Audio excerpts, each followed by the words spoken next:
Alors, je vais remercier une nouvelle fois Laurent d'être à nos côtés ce soir à Talent. Il l'aura été pendant toute cette campagne, que ce soit au lancement de campagne, que ce soit à la présentation de la liste, ou aussi à diverses occasions lorsqu'il est venu nous soutenir, lorsque nous étions dans les centres commerciaux, le samedi matin ou le mercredi matin, lorsqu'il est venu boire son café avec nous.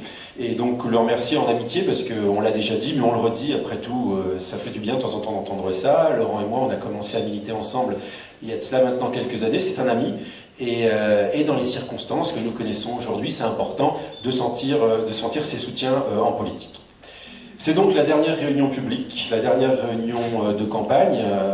On dit traditionnellement que c'est la réunion publique d'entre-deux tours, puisque à Talent, vous le savez, il y aura deux tours. Aucune des listes en présence dimanche dernier, lors du scrutin, n'ayant réussi à obtenir la majorité absolue. Alors à propos de ce premier tour, quels sont les enseignements que l'on peut tirer ? Le premier enseignement, et la première surprise, et elle est mauvaise, concerne bien sûr l'abstention. À Talent comme ailleurs, mais ce n'est pas du tout une consolation que de dire ça, les électeurs, selon l'expression consacrée, ont boudé les urnes. L'abstention, comme au niveau national, mais aussi au niveau départemental ou au niveau régional, est élevée, puisque presque 40% des électeurs talentais ne se sont pas mobilisés. Et sur un bureau de vote, c'est même 50% des électeurs qui ne sont pas venus voter. Les Talentaises et les Talentais ne sont donc pas venus voter en nombre pour un scrutin qui traditionnellement mobilise, puisque l'élection municipale, je l'ai déjà dit plusieurs fois, c'est l'élection de proximité. On vote pour ses voisins, on vote pour ses amis, on vote pour ses connaissances et on vote pour une équipe, des femmes et des hommes qui vont gérer la ville pendant 6 ans, le quotidien de la ville, notre quotidien, que ce soit les crèches, que ce soit les écoles, les rues, les impôts locaux, l'action sociale.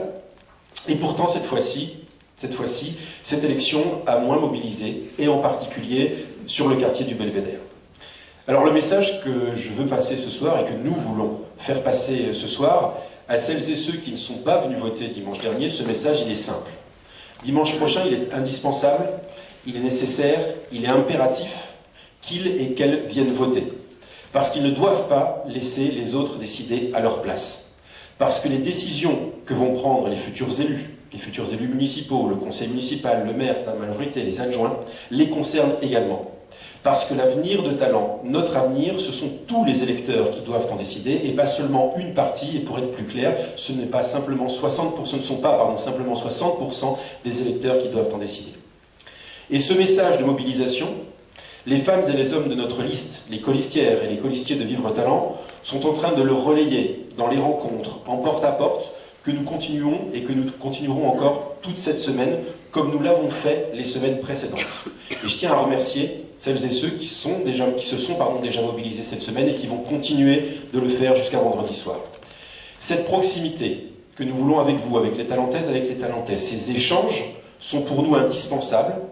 Ils ont été au cœur de notre campagne d'avant-premier tour, ils le sont encore aujourd'hui, et ces échanges, cette proximité, ils le resteront quoi qu'il arrive. Vivre Talent 2014, notre équipe, c'est la proximité, c'est l'écoute, ce sont les échanges et c'est la concertation. La démocratie participative, là aussi je l'ai dit de nombreuses fois dans cette campagne et c'est important de le redire ce soir. La démocratie participative est pour nous une réalité, nous la mettons en œuvre depuis longtemps et nous continuerons de le faire. Ce qui n'est pas vraiment le cas pour pas du tout le cas de notre adversaire, à savoir le maire sortant. Les Talentais nous le disent, le maire sortant n'écoute plus, il ne concerte plus, et quand il le fait, il se met en colère à la moindre contradiction. Et c'est d'ailleurs pour ça, sûrement, qu'il est en difficulté aujourd'hui. Et c'est ça, le deuxième enseignement, et peut-être le plus important de ce premier tour, le maire sortant est en difficulté. Malgré 30 ans de mandat, ou peut-être à cause de cela, alors que sa notoriété n'est plus à faire, le voilà obligé, c'était ce matin, peut-être certains l'ont-ils croisé, de venir faire un petit tour, comme on dit, sur les centres commerciaux, avec son ami, le président du conseil général, entouré de quelques adjoints, de quelques colistiers, mais surtout de beaucoup de photographes. Pensez donc, le président du conseil général est à Talent, au centre commercial, il ne fallait surtout pas rater la scène. Heureusement qu'avec Laurent et les amis de Vivre Talent, on ne fait pas ça à chaque fois que nous sommes sur les centres commerciaux, car sinon il y aurait la presse tous les jours et plus personne ne pourrait faire ses courses tranquillement. Donc, François Sauvadet est à la rescousse de Gilbert Menu. Fallait-il vraiment qu'il soit en danger ou qu'il se sente menacé? D'ailleurs, il doit l'être réellement, car malgré 30 ans de mandat, ou sûrement à cause de cela, le voilà obligé de nous ressortir pour la énième fois dans cette campagne le coup de la réforme des rythmes scolaires. Parce que ce matin, juste avant d'aller faire ses courses avec son ami le président du Conseil général, le maire sortant a annoncé, encore une fois, comme il l'a fait déjà de très nombreuses fois pendant cette campagne, qu'il suspendait sine die la réforme des rythmes scolaires. Comme aurait dit Coluche, en voilà une annonce qu'elle est nouvelle. Effectivement, y a-t-il un maire en Côte d'Or? Y a-t-il un parent d'élève à Talent, ou même un talentais dans cette salle, qui ne connaissent pas déjà la position du maire sortant, en contradiction d'ailleurs totale avec la loi? Parce que côté communication, d'ailleurs en utilisant les moyens de la mairie, il a abreuvé les maires de Côte d'Or, les parents d'élèves et même les talentais sur sa position sur la réforme des rythmes scolaires. Et bien ce matin, il a encore remis ça, la preuve, s'il en était besoin, qu'il n'a rien à proposer aux talentais. Quand le maire de Talent n'a plus rien à dire, il parle de la réforme des rythmes scolaires et ça l'occupe. Il va falloir d'ailleurs qu'il pense à remercier le ministre Vincent Payon qui lui aura quand même fourni un sacrément beau thème de campagne. Alors ça l'occupe, mais nous ça nous lasse. Parce qu'à Talent, le maire sortant, usé par 30 ans de mandat et une lutte fratricide, je vais y revenir, est en difficulté. Il est en difficulté parce qu'il perd 11 points par rapport à son score de 2008, alors qu'au niveau local et même national, le climat, et je le déplore, est plutôt favorable à son camp politique. Il ne fédère sur son nom et sur son programme, si tant est qu'on puisse parler de programme, qu'une minorité de talentais, et il obtient un score très décevant. Ce n'est pas moi qui le dis, c'était dans la presse avant-hier ou hier, je crois, puisque dans cette presse, on l'a classé du côté des perdants à droite de ce premier tour. Aujourd'hui, il n'est plus du tout en position de force dans sa commune.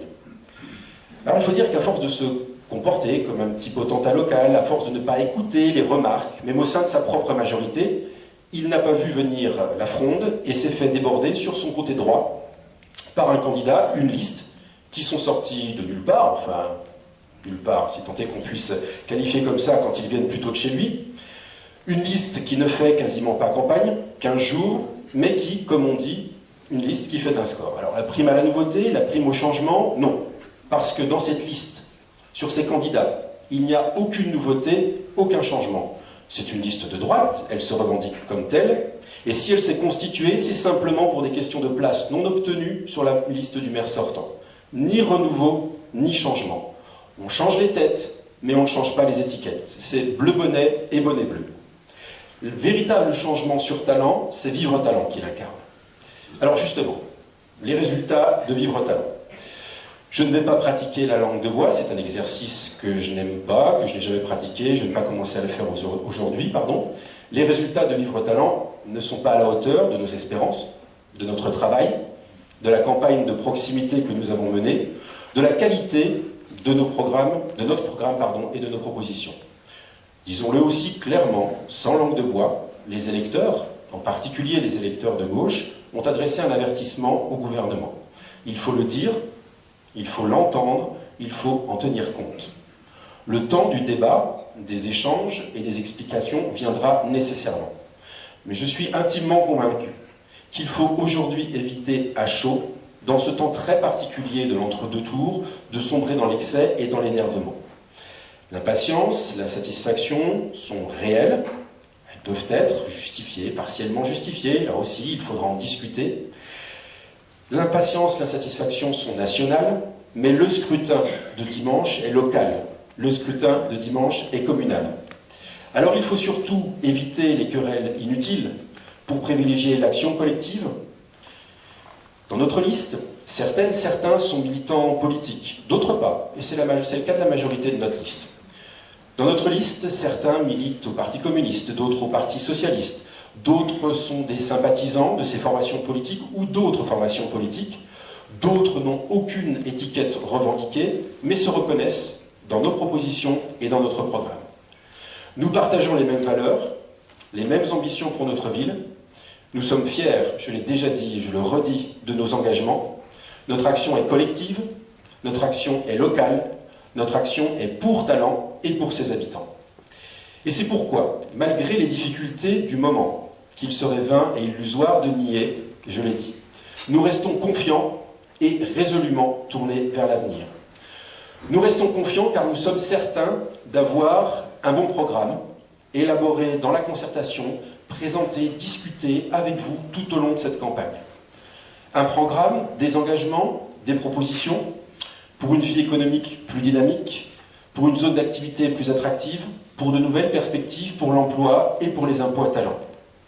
Un programme, des propositions pour plus de solidarité entre les générations, c'est au cœur de notre action, pour lutter contre la précarité, la pauvreté et faire de l'éducation une priorité en appliquant, nous l'avons dit et nous le redisons, la réforme des rythmes scolaires si nous sommes élus, quand nous serons élus, dès la rentrée prochaine. Des engagements, des propositions pour des élus vraiment à l'écoute des habitants, pour une ville plus sûre et plus conviviale, pour soutenir avec passion le dynamisme des associations talentaises, pour ouvrir de nouveaux horizons culturels pour notre ville. Des engagements, des propositions pour entretenir notre ville, la rendre plus propre, faciliter les déplacements doux et préserver les espaces naturels et l'environnement. Nous sommes confiants car nous sommes les seuls à avoir tenu tout au long de cette campagne un discours clair, vrai, sans mensonge ni démagogie. Nous n'avons jamais dénigré nos adversaires, nous n'avons jamais colporté de mensonges, que ce soit sur leur action passée ou sur leurs projets. Nous n'avons jamais promis que nous raserons gratis. Nous avons toujours tenu le langage de la vérité, du pragmatisme et de la clarté. Nous sommes confiants, car l'équipe Vivre Talent 2014, que j'ai l'honneur et le plaisir de mener, est une équipe unie, dynamique et motivée. Elle a été pleinement impliquée dans cette campagne. J'ai remercié l'ensemble des colistières et des colistiers vendredi dernier pour le travail accompli, qu'il me soit permis de le refaire aujourd'hui. Cette équipe, elle est dynamique et motivée, et elle le sera tout autant dans la gestion de talent avec et pour ses habitants. Cette équipe n'est pas là pour satisfaire les ambitions de l'une ou de l'un ou l'autre d'entre nous. Cette équipe est là à votre service, au service des talentaises et des talentais. Nous sommes confiants et résolument tournés vers l'avenir. Dimanche, nous pouvons gagner.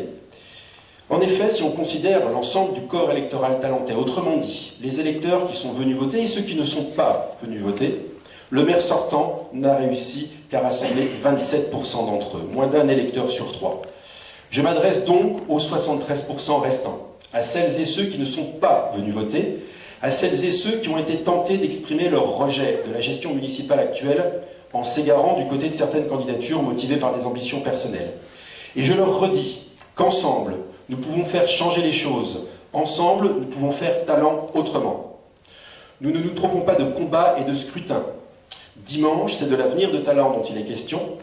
Et cet avenir, nous vous proposons de le construire avec nous. Il n'est pas trop tard. Il reste encore 3 jours pour convaincre. Nous sommes encore et toujours au travail, dans l'action, dans la proximité. Avec vous, nous pouvons y arriver, nous allons y arriver.